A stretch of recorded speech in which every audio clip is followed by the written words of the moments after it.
Magandang umaga mga kapatid. Ayan. Nasabi na natin yung about kay yung mga kumakalaban sa iglesia.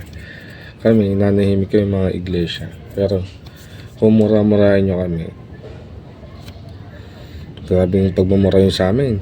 Kahit na kahit kayo sa amin. Ano ba ginagawa namin sa inyo? Ba't kayo nagad sa amin, di ba? Lalo yung pagmumura sa tagapamahalang pangkalitan namin. Dapat hindi nang minumura yun kasi mas sikat sa inyo yun, buong mundo, kaya siya hindi yung saan nire-respeto yun.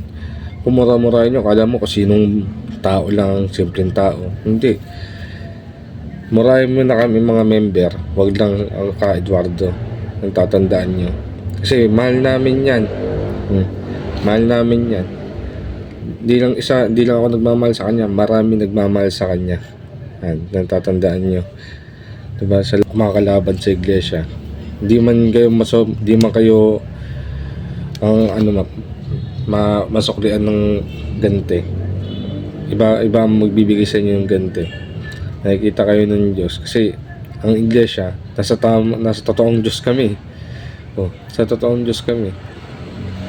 Kayo yung mga kumakalaban, ano magagawa ninyo kung ano? Wala kayong magagawa kasi nasa totoong Diyos kami. Hindi kayo papatuloy ka Eduardo. Maraming gustong kumalaban sa kanya daw, may pagdebate. Pinatulan ba kayo? Pinatulan ba kayo ni Ka Felix, Ka Eranio, Ka Eduardo? Wala kayong nakita, di ba? Kasi nga hindi makitid utak niyan. Hindi katulad sa inyo. Kanya kayo mura. Ano ba kayo? Nanahimik. Gumawa kami ng rally para sa pagkakaisa ng bansa. Katoliko, Muslim, kahit anong religion, pwede makaisa. Diba? Tama? Tapos ngayon, kakalabanin nyo, porket na National Rally for Peace. Hindi kami nakikipagparamihan ng member, hindi nakikipagtapatan ng iglesia.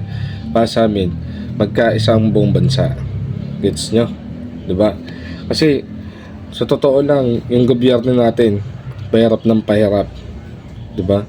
Kasi andyan yung mga korap. Matagal na yung korap. Maraming korap dyan sa pamahalaan natin. Nakikita nyo naman naggumawa kami ng National Rally for Peace. Pero yung rally kasi para sa akin, makapagbigay tayo ng mga salita para marinig ng gobyerno, diba? Tapos pagka nakadepende pa rin naman sa kanila kita nyo, nakadepende pa rin yun. Nag-rally nga kami, may presidente tayo, may vice president. Ang tanong, susundin ba ng tao yung presidente? Hindi, may botohan pa para sa pagiging presidente kung gano'n lang din gagawin. Kaya yung mga siyasa yung yung 20-20 bigas, hindi nauusad habang hindi susunod yung nasa gobyerno. Kasi may botohan yan.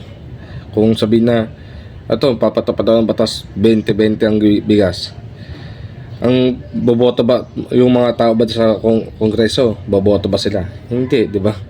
Kaya yung National Rally for Peace, gusto namin magkaisa lang. Tinapatan pa ninyo. Kaya matindi daw. Ito, tinapatan nyo pa. Ito, napakadami kaya nung umatin sa inyo.